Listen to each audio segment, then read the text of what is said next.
Hello and welcome to the Polymath World Channel here, and I'm so delighted to be with someone who's been a real hero and inspiration to me in terms of my desire and engagement with science, and also someone who's always helped younger scientists and researchers a great deal. He was very helpful to me in my doctoral research on Sir Arthur Eddington.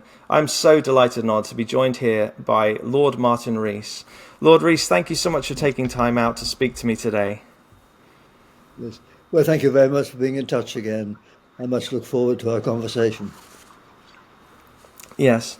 Your research career is so long and distinguished, it's hard to know where to start. You've won the Wolf Prize, you've been president of the Royal Society, and for the last 30 years you've been the Astronomer Royal, and you're the 15th Astronomer Royal. Would you kindly explain to us what the Astronomer Royal means and what that title involves? It's a purely honorary title, and incidentally, I have now resigned from it. I've got a newly appointed successor, fortunately. The Astronomer Royal was the person who ran the Greenwich Observatory, and the post was set up in 1675 when the Greenwich Observatory was built. And of course, that was very important for navigation and timekeeping, etc. And in fact, the Astronomer Royal was then probably the one senior publicly funded scientist in the country, and of course remained so for 200 years, determining longitude and mapping the skies, etc. But in the 1960s, it became possible to make observations from high and dry places in other parts of the world and fly to them without too much fuss. And so then it became stupid to do observations from the suburbs of London. And so what happened then was that the famous observatory at Greenwich became a museum, part of the Maritime Museum, and it's a wonderful place to visit still. The astronomy was done by people flying to the Canary Islands, Hawaii, Chile, and Australia and other places.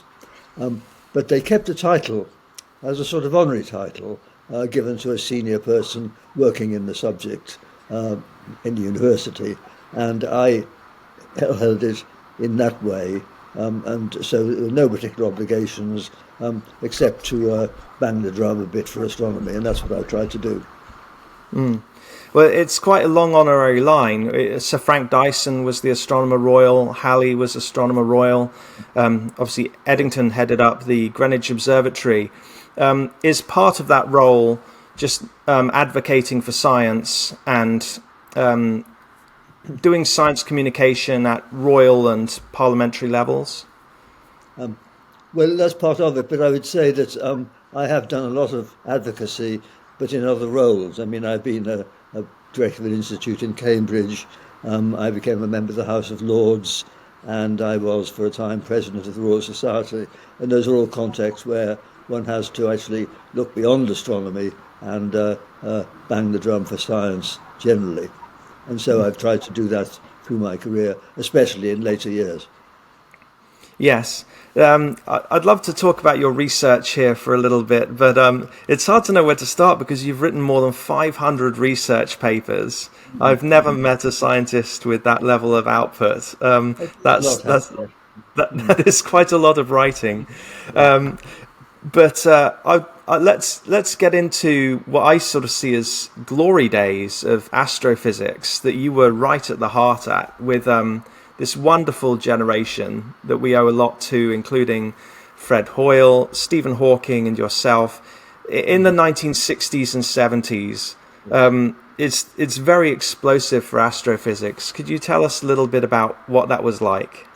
Yes, I can. I was lucky because I became a graduate student in the mid-1960s in Cambridge. And what was exciting then was that there were new discoveries which extended the scope of astronomy and also linked it to more interesting bits of physics. So the first thing that was discovered was that there were objects called quasars, which were 100 times as bright as galaxies, but looked small. They looked like stars. And we now or most of us anyway, think they involve massive black holes in the sense of galaxies. So this discovery in the mid-1960s was something remarkably new, something which involved energy sources that we hadn't considered before, and also had the effect of reviving interest in Einstein's theory of general relativity. Just as a short digression, this formulation by Einstein was back in 1915, and it was tested by the little bit of light bending near the sun observed during eclipses, and Arthur Eddington, who you mentioned, led a famous expedition to observe that light bending did occur, and that happened. But Einstein's theory only made very slight changes to what Newton would have predicted. The orbits of planets and all that are predicted almost exactly by Einstein's theory. It's just tiny corrections. Famously, the orbit of Mercury changes very slightly, and nothing much else. So the theory of relativity had become a slightly stagnant topic, because between 1915 and the 1960s, of course, huge amounts happened in atomic physics, nuclear physics, quantum theory, and all that, but not much happened. But in the 1960s, as I said, we discovered these objects where Einstein's theory was not just a small correction, but was crucial. And I, in my PhD thesis, tried to do some work on this. And the other thing that happened at the same time was that there were some new ideas instigated by Roger Penrose about how to understand black holes better. And so the theory of relativity got a boost, as did the observations. So that was one thing. But let me mention a couple of other big developments in astronomy at that period. I think probably the most important one was the discovery of the so-called microwave background. This was the discovery that even intergalactic space wasn't completely cold. It was warmed to about 3 degrees above absolute zero by some background radiation seemingly filling all of space.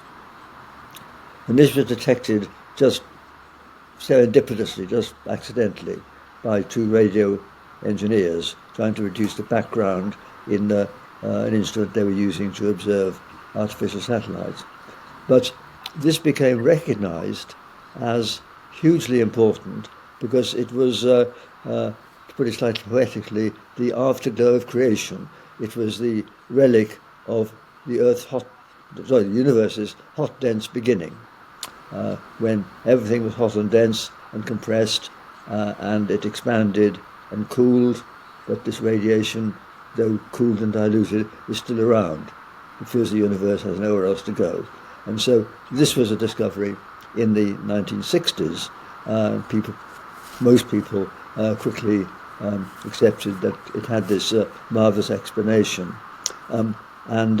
This actually was important, especially for people like me working in Cambridge, because Fred Hoyle, who was the most prominent figure in Cambridge at that time, in the sense as a successor of Eddington, he had advocated with 2 colleagues, Bondi and Gold, a different cosmology called the steady-state universe.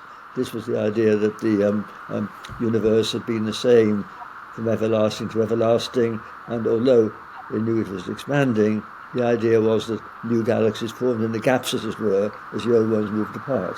And so the universe, according to that theory, would have looked the same at all times in the past. And the evidence of the background radiation, and incidentally some other lines of evidence at that time, showed that that was wrong, and made people almost all assume that the universe started in this sort of hot, dense Big Bang. Fred Hoyle actually never really accepted it. He stuck to his ideas, he modified it. He had a theory which I would call the steady bang theory, which is a sort of compromise, which no one else took very seriously. But the important thing was that from the 1960s, we had the idea that the universe was once very hot and dense, and as it expanded, it cooled down, and the galaxies eventually condensed out. And understanding how that happened has been one of the main themes in astrophysics ever since, and we now do have a fairly detailed picture of how that happened, and probing different eras in the expansion by looking at the background radiation itself and by looking further deeper into space with telescopes, most famously and recently the James Webb Telescope, of course. So that sort of thing has happened. But let me just mention one other thing from the 60s, which was that there was another purely accidental discovery, and this was of objects called pulsars, radio transmitters, which, unlike most cosmic radio sources, which were big and steady, was beeping away, sending out a pulse several times a second. And these were found accidentally using an instrument made for other purposes, and they turned out to be neutron stars, objects which were as heavy as the sun, but squeezed to dimensions of about 10 kilometers, densities about 100 trillion times higher than ordinary solid densities. And these were spinning around, and thousands have now been found, and they're spinning at up to 1,000 revs per second. And you can imagine that if something's not to fly apart and spin that fast, it's got to be very, very compact and very dense. And neutron stars and pulsars, they were discovered in 1968, and they also extended the range of physics, which we had to try to understand in doing astronomy, and of course have proved very fruitful indeed in understanding physics beyond the range of what you can produce in a lab. You can't produce those densities in a lab, and they have immense magnetic fields which you couldn't produce, etc. So this has made astronomy and physics much closer to each other, because obviously we astronomers can't do experiments. We have to look at what's out there and try and make sense of it, and we therefore depend on extending the physics beyond what we can observe using theories, and hoping in return to be able to tell physicists about what material is like when it is under these very extreme conditions which you see in the cosmos we can't make on Earth. Yes, so you've been given some fantastic tools to work with during your career. I saw an episode of BBC Horizon from the 1990s where you were a guest at the launch of the first Hubble images after it had been repaired. So in many ways now, astronomy seems to be a very practical science with probes and telescopes able to do things that really weren't before. And you've been able to see this throughout your career. Yes, and I think it's very important to say that the armchair theory by itself wouldn't have done very much. I mean, the reason so much has happened is essentially the much, much better facilities we have on the ground and in space. And incidentally, perhaps something we can come back to later in this chat, the use of computer simulations, because even though we can't do experiments on cosmic objects, we can't crash stars and galaxies together in the lab, we can, in the virtual world of our computer, do a calculation of what would happen if two galaxies collided or two black holes collided, etc., and see if the outcome of our calculations matches what we actually see. So that's been important. But going back to the instruments, then, of course, as you say, we've had a huge expansion in the range and sophistication of the instruments. Let's just think of optical telescopes.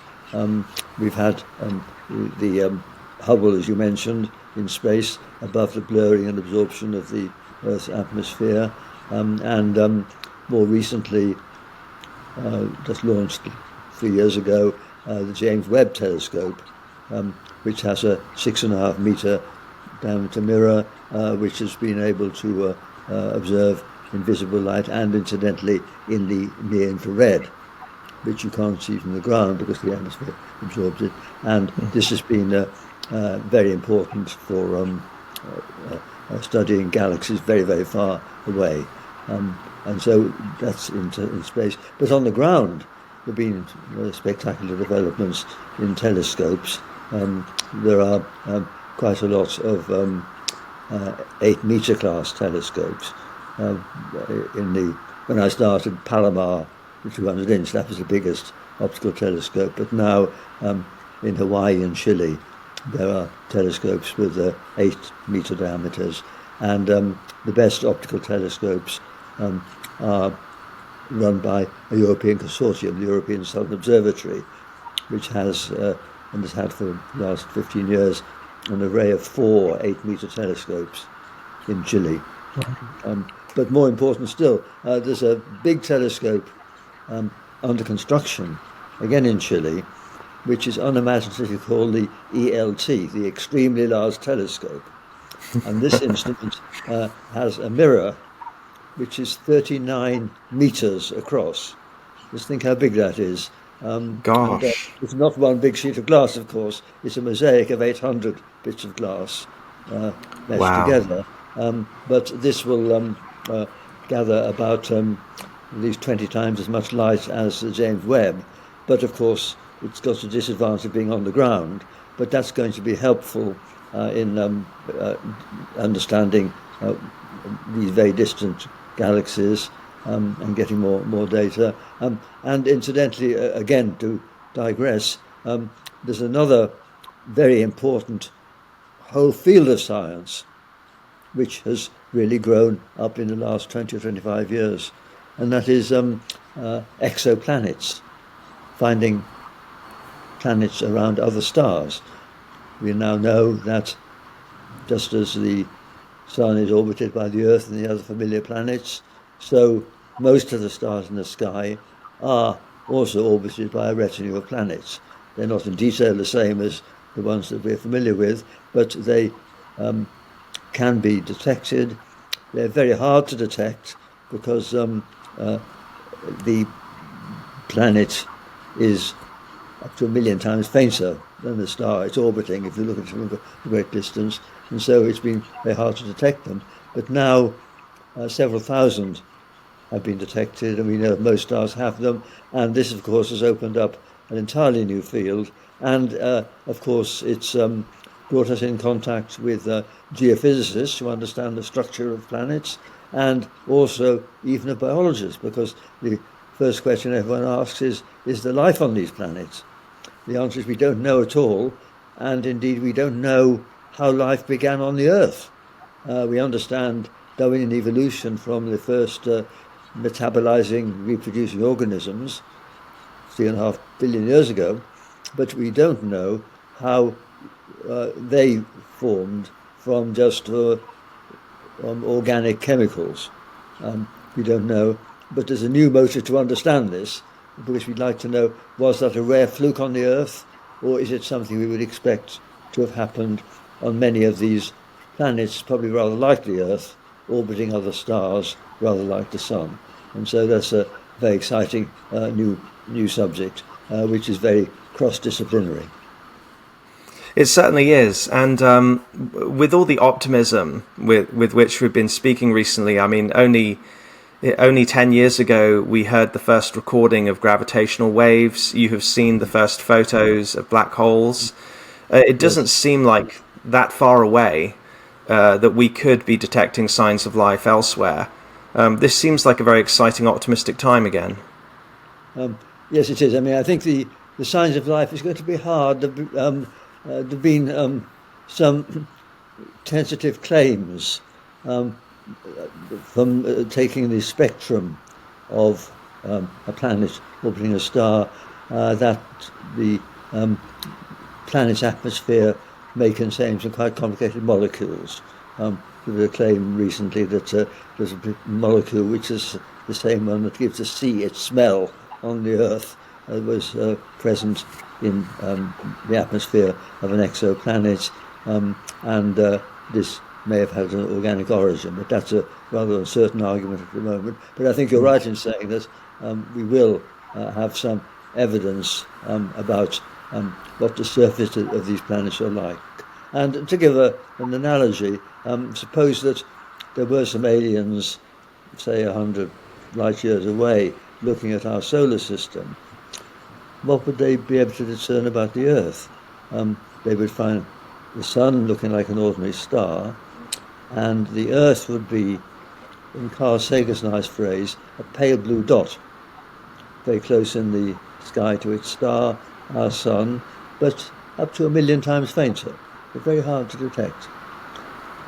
And would just be this faint dot. But if you watch that dot very carefully, you could still learn a bit about it, because the shade of blue would be slightly different depending on whether the Pacific Ocean or the landmass of Asia was facing you.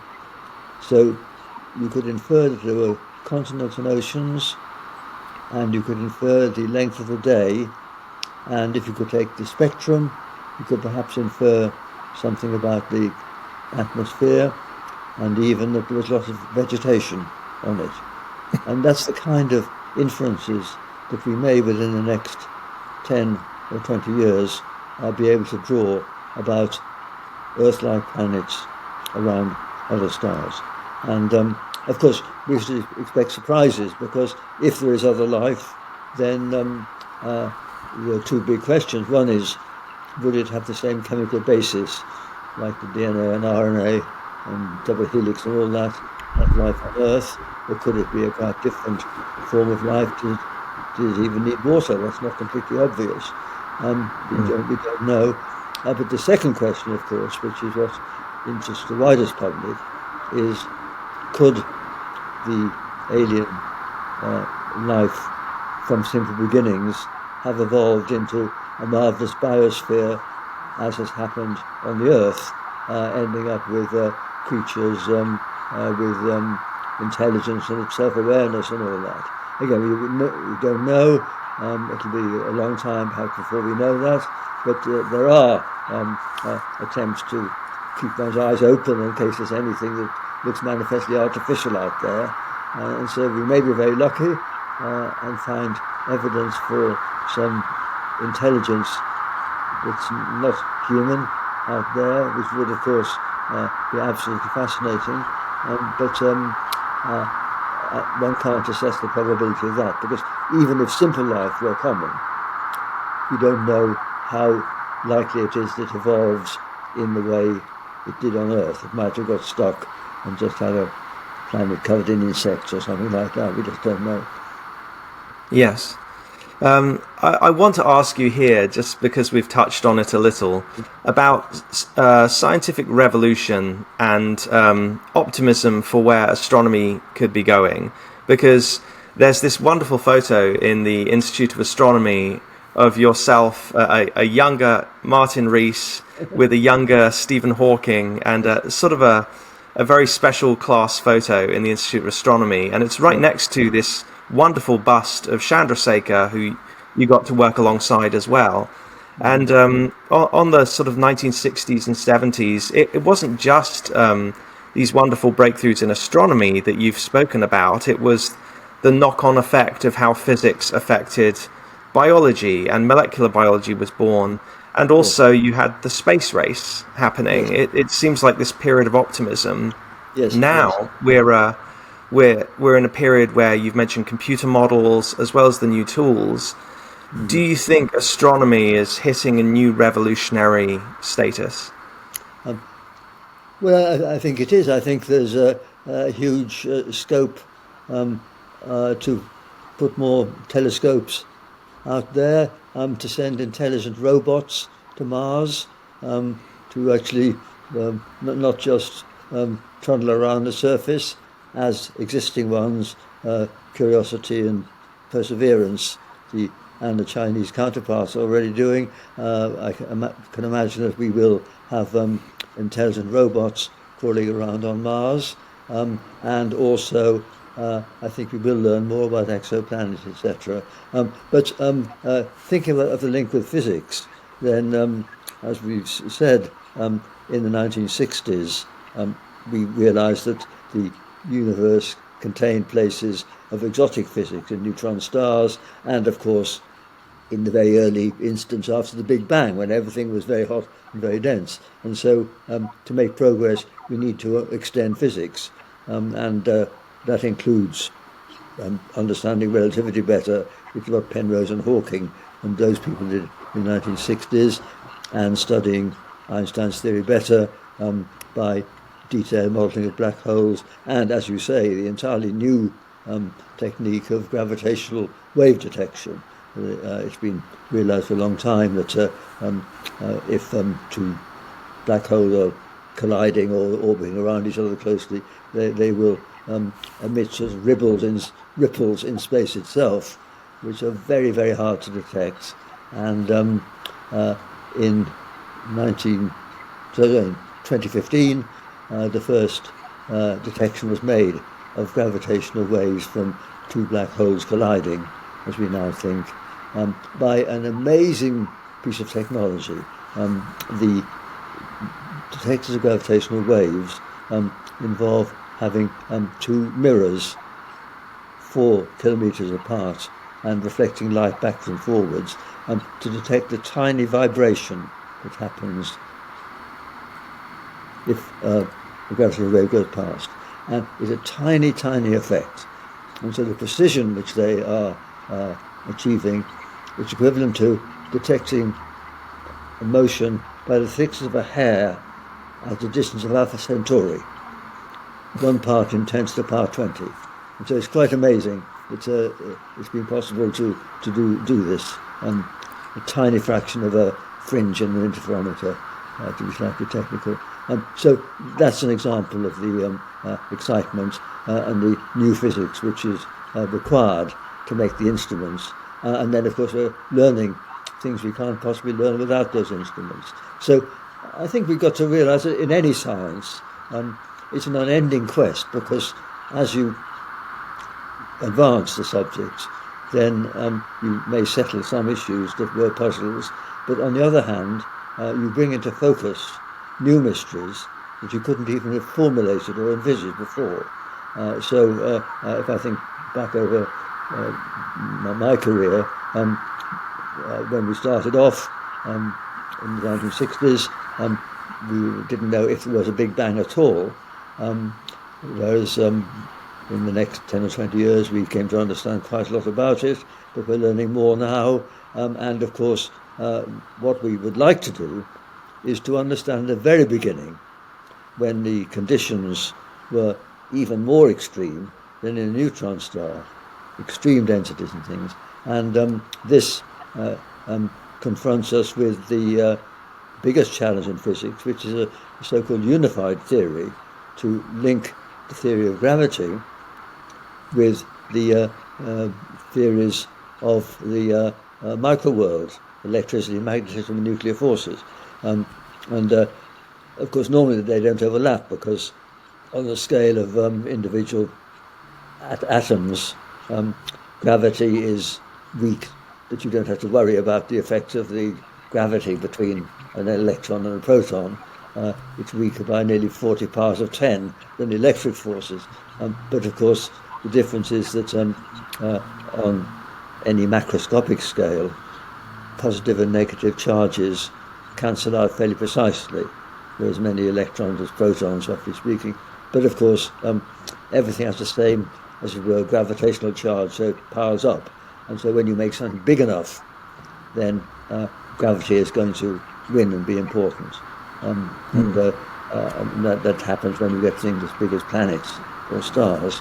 And so one would like to understand gravity better, but it's only in the early stage of the Big Bang that you have to worry about gravity on the scale of single atoms, because everything is so compressed. And we don't yet have an agreed theory of unification of gravity and the forces of the microworld. So that's a big challenge for physics. And it's a two-way frustration, because one would like to be able to understand what the early Big Bang was like. Did it lead to one Big Bang, or did it lead to what I call a multiverse, lots of Big Bangs, and were they all the same, etc.? or not. So we'd like to have a theory we can believe. And on the other hand, physicists would like to have some way of validating a theory of unification, which is pretty hard to do when you can't, in the laboratory, achieve the kind of conditions where it manifests itself. Yes, incredibly challenging. But are you confident that we might be just a few years away from finding an answer? I think we'll have to find some answers, but uh, going back to the big questions in cosmology, one thing we haven't mentioned is so-called dark matter. The one thing we do know pretty certainly is that there's what seems to be a swarm of particles with no electric charge, which provide about 5 times more mass in the universe than all the stars and all the atoms that we see, and we don't know what that is. It's some class of particles which we can't observe on the Earth and maybe don't exist in the laboratory. So that's one example of a theory, and I think I'm fairly optimistic about some progress in understanding what the dark matter may be. I mean, I remember 30 years ago saying we don't have to wait 10 years before we knew what sort of particles made it up. Whether that was too optimistic, we still have no idea what it is. We know what the properties have to be, but we don't know it. So I think that is something which I'm still optimistic about understanding better.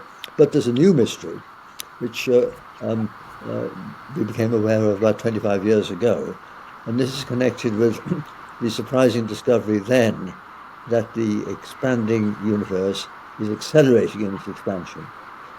What we expected was that the expansion would gradually be slowing down because every galaxy exerts a gravitational pull on all the others. So we expected the expansion to be slowing down. What we didn't know was would it ever come to a halt and reverse to a big crunch, or would it go on expanding? But everyone firmly expected that it would be slowing down. But it was discovered in the late 1990s that it was actually accelerating. So there was something which was pushing the galaxies apart and overwhelming the gravitational attraction that was trying to bring them together and slow down their recession. And this is something which is a much deeper mystery. It means that even in empty space, there is some force, and the force with odd properties that it pushes rather than pulls. And I think most people will accept that we won't understand the nature of that force until we do have some kind of unified theory, because what it's implying in most people's mind is that there is a structure in space, even empty space, on a submicroscopic scale. If you chop up a bit of space, then we think it's a continuum, etc. But if you could chop it up to a scale that was about 10 to the power 20 smaller than an atom, then many people suspect that even space itself may have some sort of structure. And for instance, there's a theory that on that tiny scale there are extra dimensions tightly wound up. This is so-called string theory. And so other people talk about space-time foam, everything being very, very complicated on that scale. And I think it's going to be very hard to understand why the universe is accelerating until we understand the nature of empty space. But I think all people would say now is that space and time aren't infinitely divisible, but they have a minimum scale. And the scale of space is about 10 to the minus 33 centimeters, and the scale of time is that divided by the speed of light, so it's about 10 to the minus 44 seconds. And those are the minimum scales on which you could subdivide familiar space and time without running into big complications. Just to explain where that comes from, you know that quantum theory says that you can't localize any particles within the limits of the uncertainty principle, and that therefore means that if they're heavier, then you can locate them more precisely. So the uncertainty in the position is less if the mass is high. But there's a limit to that, because if you imagine trying to locate something very precisely, then the mass will go up, but then it will become a black hole. And so the classical limits are when the scale of the so-called quantum wavelength, which is the uncertainty principle limit, is the same as the size of a black hole. And that's where those numbers come from, 10 to the minus 33 and 10 to the minus 44. And so most people think that they're fundamental, and when we get there, everything is very, very complicated. The question then is, will it be comprehensible to our brains? Because I think another important issue is that there's no particular reason to think that our brains, which haven't changed much since our ancestors roamed the African savannah 100,000 years ago, thereabouts, they haven't changed very much. And it's rather remarkable that we've made so much progress in understanding the microworld of the atom, far away from everyday experience, and of course the cosmos. We've certainly learnt about that. But there's no particular reason to believe that we can understand space at its deepest level any more than a monkey can understand quantum theory. So we just don't know. This may have to await some post-human intelligence. Or, of course, it could be that we'll get some help from computers, because Yes. And some people who believe that string theory is correct, and we've no idea if it is, they make the point that the geometry of how 10 dimensions fold up, and there are lots of complicated structures in 5 or 6 dimensions, they think that geometry may be too hard for humans to do in their lifetime, but could be done by computers.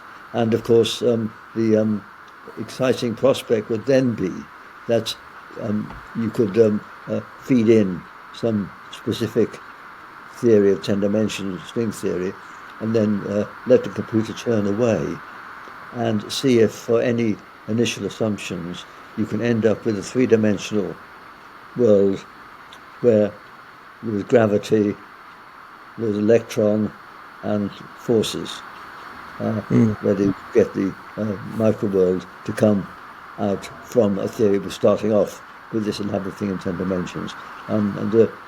It's not crazy to believe this. It could happen.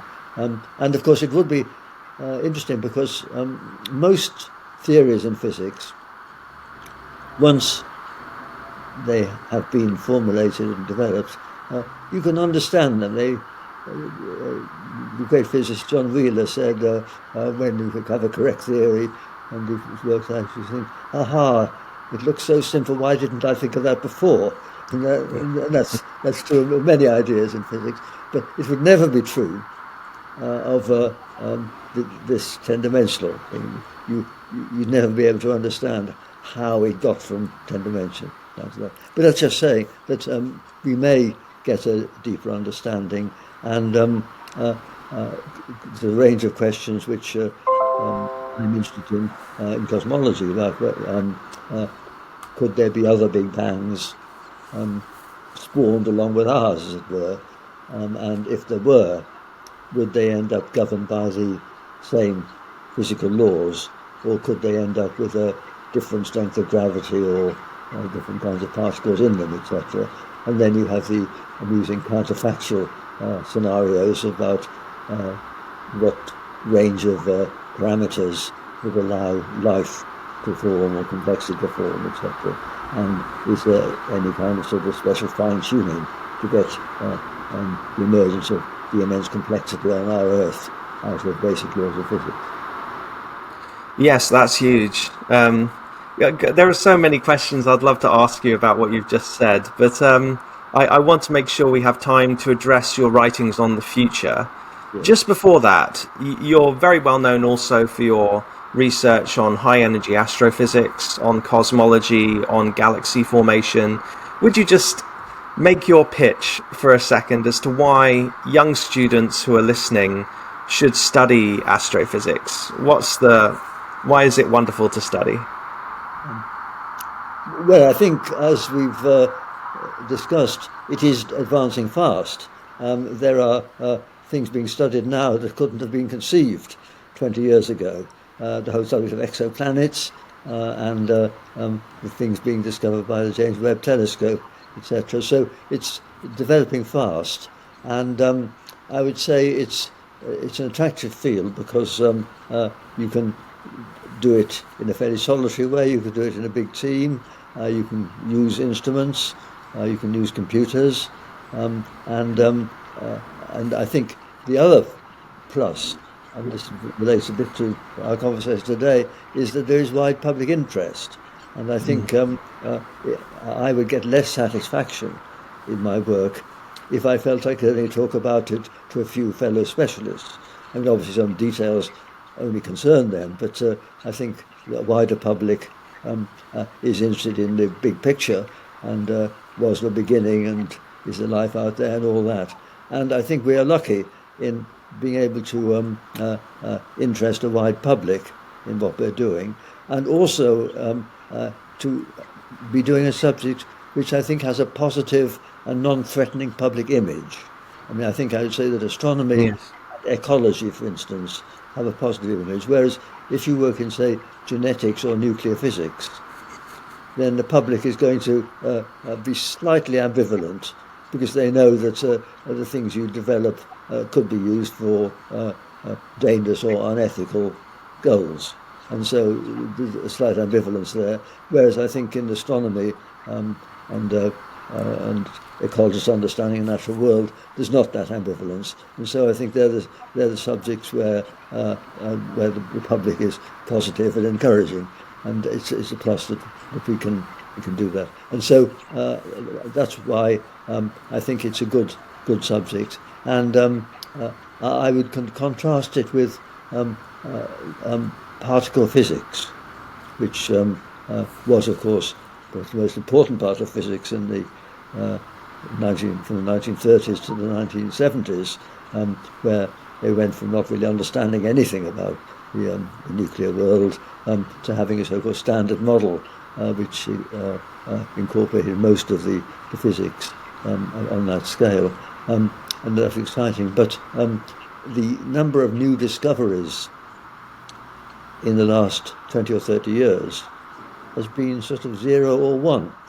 This detection of the Higgs particle, which was predicted more than 50 years ago and then detected by CERN. And of course, it could be this is a lull and there will be a huge burst in activity, we don't know. But I think I'm rather glad I haven't been working in particle physics, because the amount of novelty and the ratio of problems to people is very different. And if you work at CERN, you're part of some quasi-industrial team, etc., which isn't so stimulating. So if I were advising young people, then I would say avoid being in some very big team.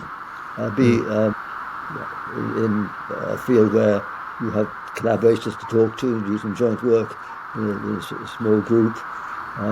You produce a paper with maybe 3 authors on it or something like that, but not the kind of paper that has hundreds of authors, which is really from a quasi-industrial group, because then you won't feel you can make an individual contribution.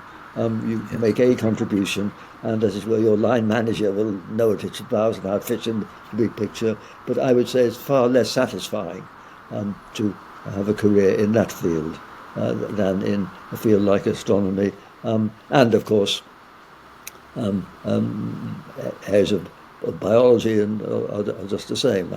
I'm not saying astronomy is special. I'm just saying that there is a range in the rate of discovery in different fields at a particular time, and also in the sociology of what's needed in order to make progress. That's great advice. Thank you. Um, just for this last part, I'd really like to get into your thoughts on the future because there's a handful of thinkers and writers, and I'd put you at the top of that list of people who I consider futurists, people who are pointing the general public to and raising the big questions about our technological future and what the next century could look like. You've been involved with the Institute of Advanced Study at Princeton and the Center for the Study of Existential Risk. And you've also been involved in the Longitude Prize, which I greatly admire. So, I mean, there's many books you've written on this. I think I will pick on If Science is to Save Us. What would you like to flag up here in the time we have left in terms of the very best and the greatest concerns of what is to come? Yes. Well, I think set in context, I think what is so depressing is the gap between the way the world could be and the way it is. And Yes. to give a bit of background, I've had debates with Steven Pinker, who's very well-known sort of optimist, who's written wonderful books, and he Yes. quite rightly points out how infant mortality has gone down, life expectancy has gone up in the world, etc. And we're far better off than they were in the Middle Ages. Now, it may be true that we are on average better off than the Middle Ages, but in the Middle Ages, there wasn't very much they could have done to make things better. The gap between the way the world was and the way it could be wasn't that enormous. Whereas now, Yes. what's depressing is that though we are on average far more empowered by technology, the gap between the way the world is and the way it could be is now enormous. And this is tragic. And so obviously we've got to hope that events narrow the gap rather than widen it. But the reason that it's problematic is that these new technologies, and I'm thinking not just of physics, but I'm thinking of biology, they empower people far more. It's now possible for a small group to engineer a virus to make it more virulent and more transmissible than COVID or other viruses. And so we know how computer can do wonderful things, but a cyber attack can cause fairly widespread catastrophe if we are dependent on electricity grids, networks, air traffic control and things like that, which are globally connected. So the worry is that we are now in a world where even a few people can, by error or by design, cause a catastrophe that spreads globally. And that makes one very, very worried. And so I think it's a huge challenge to governments. So that's the reason why I co-founded this Centre for Study of Existential Risk, because I think compared to the amount of effort that goes into reducing the number of car accidents and things like that, the effort that goes into enhancing resilience against these novel scenarios, which are the downside of new technology, that effort has been very, very small. Just a few small research groups. And so my line is that if our group, by getting together people from different disciplines, can reduce that probability by 1 part in 1,000, we've more than earned our keep. So that's why I've spent some work really on policy issues developing this. But focusing on something which is closer to my expertise, the future of space.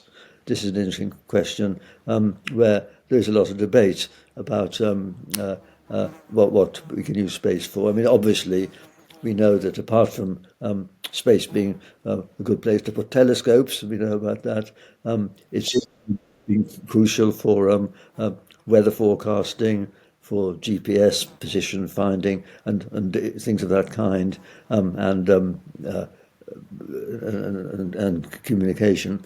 So we have beneficial uses, but it can be used for dangerous purposes as well. And then I think the question people ask is, what's the future? And in particular, what's the future of human spaceflight? Because, I'm old enough to remember Neil Armstrong's one small step on the moon in 1969. And I think most of us at that time felt that it might be only another 10 years before the footprints on Mars, because it was only 12 years from the first Sputnik to the first footprints on the moon. And if that progress had gone at the same rate, it was quite reasonable to expect there would be humans on Mars. And of course, there might have been, if the Americans had continued to spend 4% of their federal budget on space, which is what they were doing in the context of the Apollo program. And of course, they weren't. They cut down the expenditure. But there's still an issue about the importance of human spaceflight. And my line is that we should not spend any public money on sending humans into space, because robots are now much more empowered and they can do it much better. And so I don't think we should spend any public money sending people to Mars, for instance, because if the public is supporting them, they want to make sure that they're not exposed to huge risks. And as you can imagine, to actually send people to Mars on a 6-month journey, keep them safe, and also land safely, and more important, send them with the equipment to live on Mars for a bit and to come back, is hugely expensive. And I think the public will not support it unless great efforts are made to minimize the risks. But to give an analogy, the space shuttle was launched 130 times and had 2 failures where it crashed and killed 7 people on board. And many people still remember those 2 failures. One was in 1985 and the other 93. People remember those. But that's a 98% success rate, 2 failures in 130 launches. And I don't think there's any chance of making the risk of a trip to Mars and back as small as that risk was. And moreover, the robots can do better. I mean, the robots, the first robot on Mars, Curiosity, had to report back to base if it had a rock in front of it, whereas the present ones, Perseverance and its Chinese counterpart, they can work their way around the rock and they can navigate. Within 10 or 20 years, they'll be able to do geology, find an interesting place and dig it up and analyze it. They'll need people. And of course, I think it's a dangerous delusion to think that in the long run, Mars is a planet B, where we can go having screwed up the Earth. I think that's a very dangerous delusion.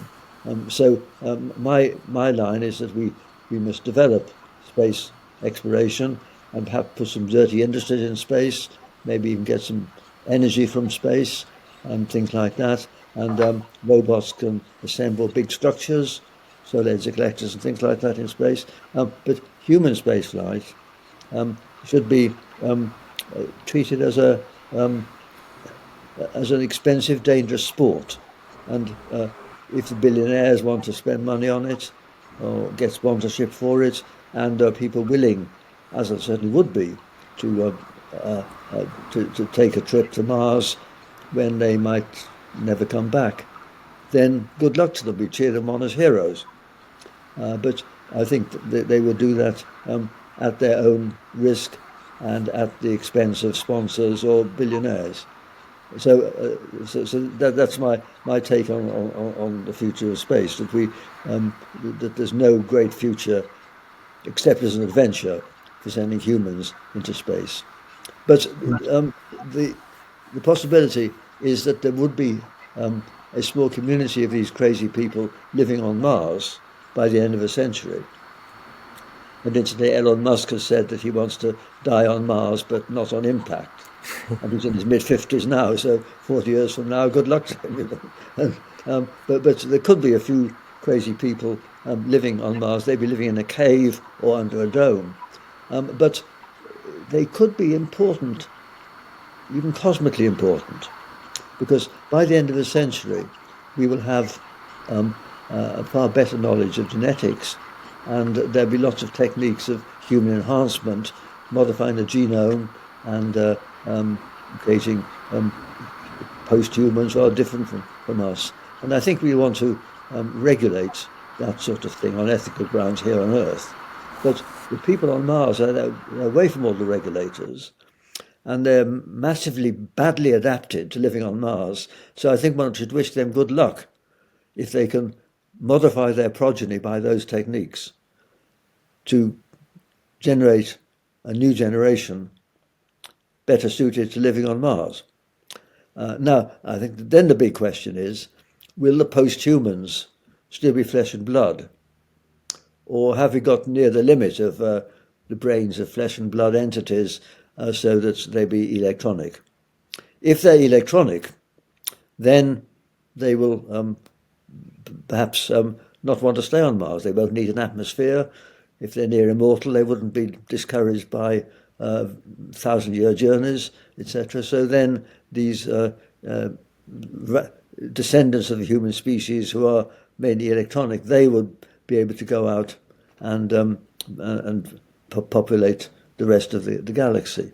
And then this raises a question, if there was a planet somewhere in the galaxy which had a head start over the Earth, a planet where the parent star was a billion years older than the Sun, and there are many stars like that, then could this already happened?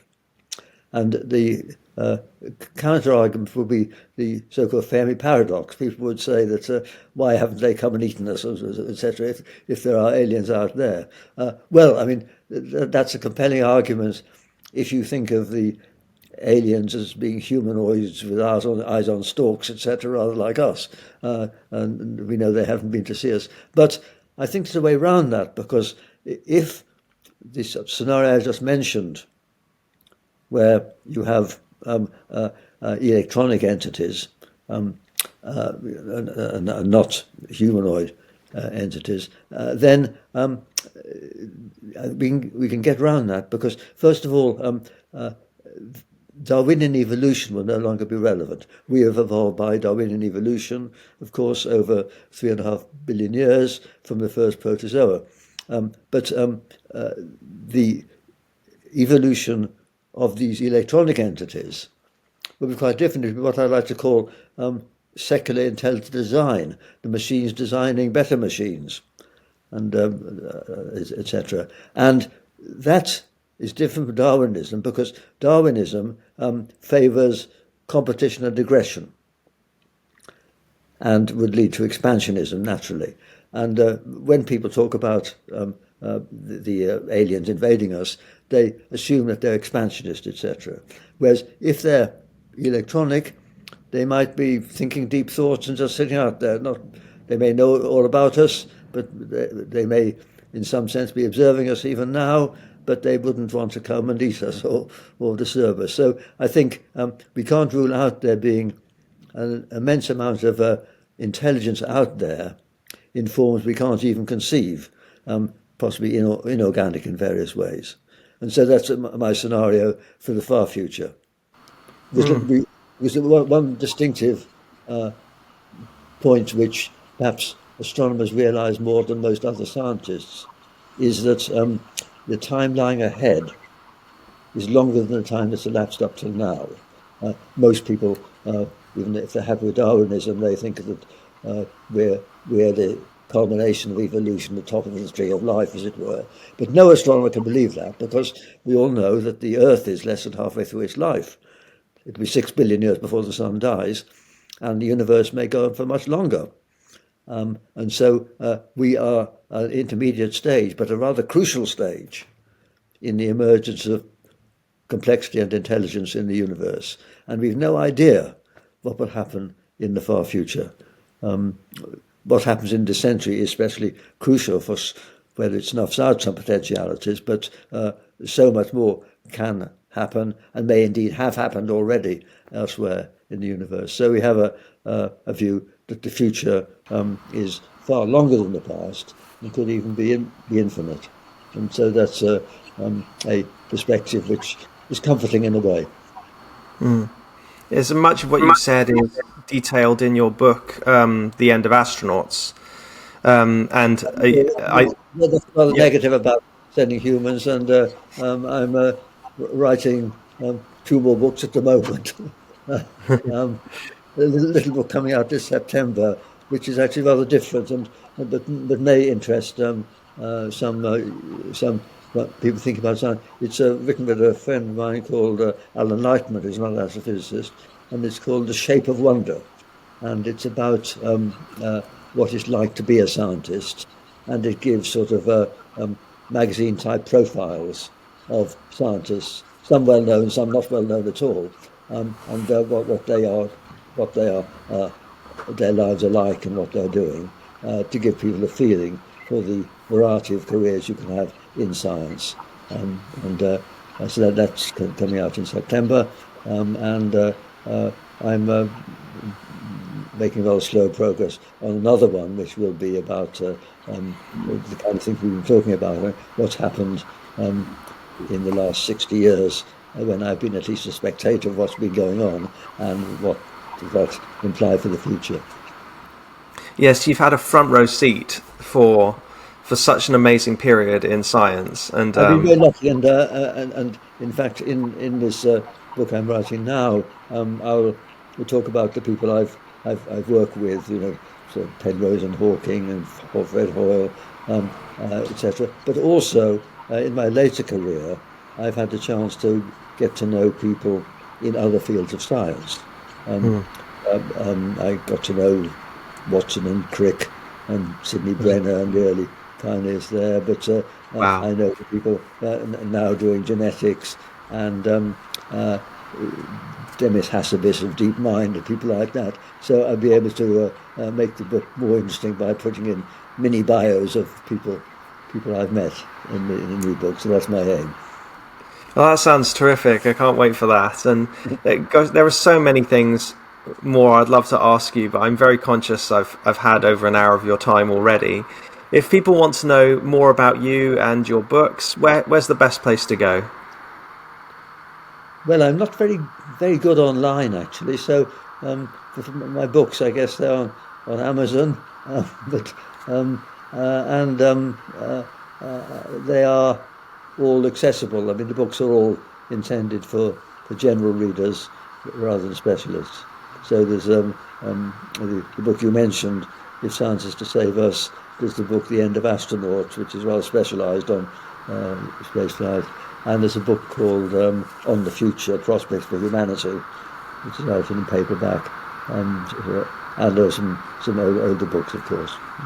Mm. Well, thank you so much for your time today, Lord Rees. It's always a pleasure, and I've greatly appreciated your input, not just to the general public, but for my own career as well.